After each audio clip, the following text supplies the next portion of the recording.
Now, let's go to the next one using Envato plugin for images. Any question, please? Any question? No question. Yeah, Okay. there is a question. Yeah, go ahead. Yeah, I was asking whether the images are copyright free or. Okay, good. That's on Element now. Now, since you're using Element directly and you have a paid version, right? All pictures on Element are copyright free once you are paid for it, and we have paid for it for you guys already. We have paid it for you guys, and I've connected it to your website already, so you can use as many as you want per time with no legal issues. You're not gonna have any legal issues. It's gonna be a smooth ride all through. So yes, all the images are legal. You can, should I say legally free, or what's the new word I'll use? So, but yeah, you can use them. All right.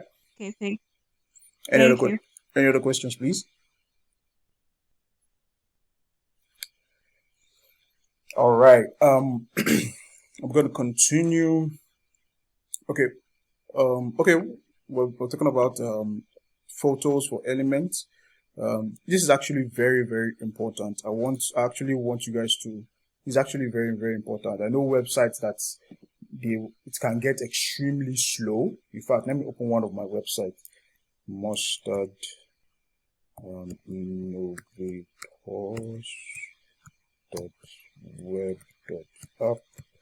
Because of the images on it, everything loads, but the images takes time to load. It is annoying. You see, the time, because I have a very fast network, that's why this one opened within a few seconds, right? If I calculate all this with what's it called,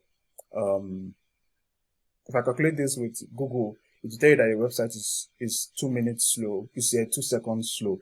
A website should load less than 1 second. Your website should load less than a second. If it loads over a second, because the images on your website are extremely large, extremely what's it called? Extremely large. That's why it's a little bit slow. So you have to focus on all those things. You have to make sure you have all those things in mind. Let me use another. This one is I have optimized all these images. So take that in notes, please. Your images should be extremely light. That is why Envato Elements is the best what's it called, structure for you to use, or best tool or plugin for you to use now, especially when you're doing this. So that's that for this. It's simple, but it's nice.